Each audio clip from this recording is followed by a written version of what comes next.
The Fall of the House of Usher, Part 2.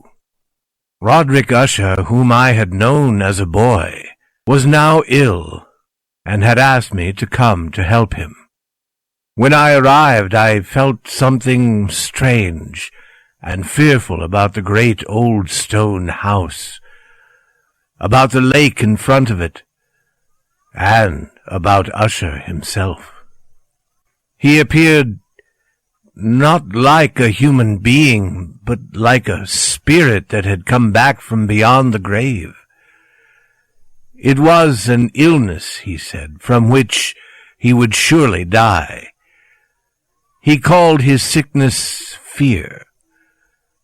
"I have," he said, "no fear of pain, but only the fear of its result, of terror.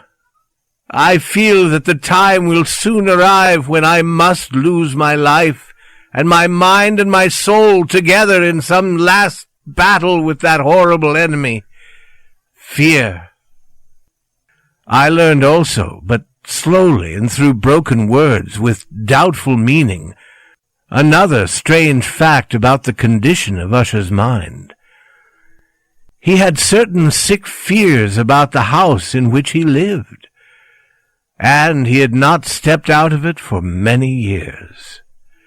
He felt that the house, with its gray walls and the quiet lake around it, had somehow through the long years gotten a strong hold on his spirit. He said, however, that much of the gloom which lay so heavily on him was probably caused by something more plainly to be seen, by the long-continued illness, indeed the coming death, of a dearly loved sister, his only company for many years. Except for himself, she was the last member of his family on earth. "When she dies," he said, with a sadness which I can never forget, "when she dies, I will be the last of the old family, the House of Usher." While he spoke, the Lady Madeline, for so she was called, passed slowly through a distant part of the room, and without seeing that I was there, went on. I looked at her with a complete and wondering surprise, and with some fear. And yet I found I could not explain to myself such feelings. My eyes followed her. When she came to a door and it closed behind her, my eyes turned to the face of her brother. But he had put his face in his hands, and I could see only that the thin fingers through which his tears were flowing were whiter than ever before. The illness of the Lady Madeline had long been beyond the help of her doctors. She seemed to care about nothing.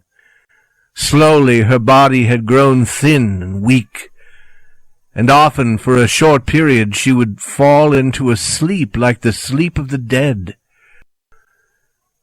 So far she had not been forced to stay in bed, but by the evening of the day I arrived at the house. The power of her destroyer, as her brother told me that night, was too strong for her. I learned that my one sight of her would probably be the last I would have, that the lady, at least while living, would be seen by me no more. For several days following, her name was not spoken by either Usher or myself, and during this period I was busy with efforts to lift my friend out of his sadness and gloom. We painted and read together, or listened as if in a dream to the wild music he played, and so, as a warmer and more loving friendship grew between us, I saw more clearly the uselessness of all attempts to bring happiness to a mind from which only darkness came, spreading upon all objects in the world its never-ending gloom. I shall always remember the hours I spent with the master of the House of Usher. Yet I would fail in any attempt to give an idea of the true character of the things we did together. There was a strange light over everything. The paintings which he made me tremble, though I know not why. To tell of them is beyond the power of written words. If ever a man painted an idea, that man was Roderick Usher. For me, at least, there came out of his pictures a sense of fear and wonder. One of these pictures may be told, although weakly, in words. It showed the inside of a room where the dead might be placed, with low walls, white and plain. It seemed to be very deep under the earth. There was no door, no window, and no light or fire burned. Yet a river of light flowed through it, filling it with a horrible, ghastly brightness. I have spoken of that sickly condition of the senses, which made most music painful for Usher to hear. The notes he could listen to with pleasure were very few. It was this fact, perhaps, that made the music he played so different from most music. But the wild beauty of his playing could not be explained. The words of one of his songs called "The Haunted Palace" I have easily remembered.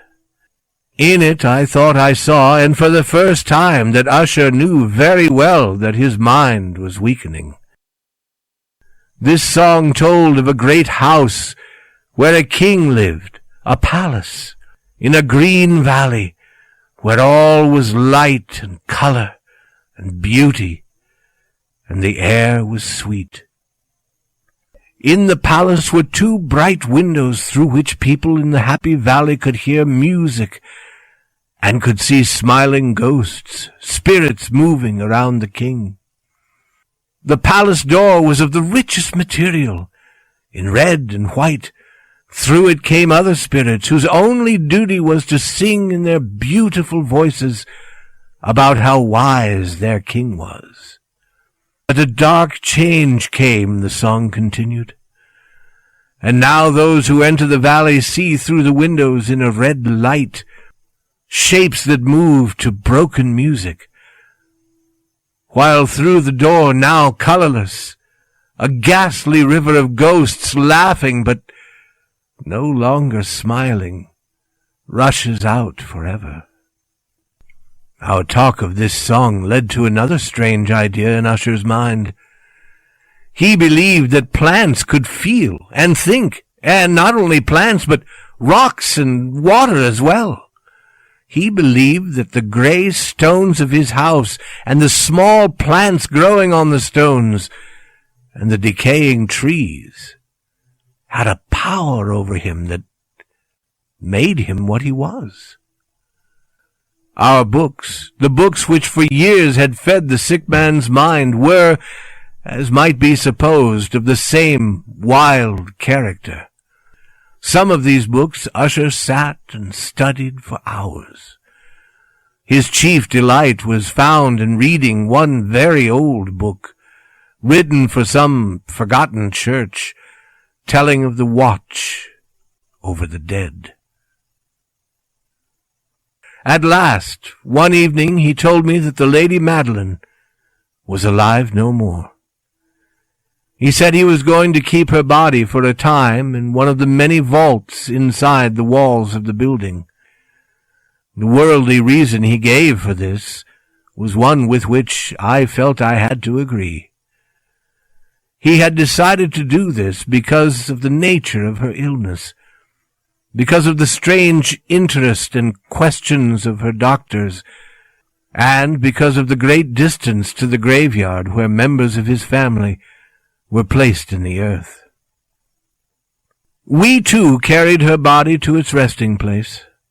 The vault in which we placed it was small and dark. In ages past it must have seen strange and bloody scenes. It lay deep below that part of the building where I myself slept. The thick door was of iron, and because of its great weight made a loud, hard sound when it was opened and closed. As we placed the Lady Madeline in this room of horror, I saw for the first time the great likeness between brother and sister. And Usher told me then that they were twins.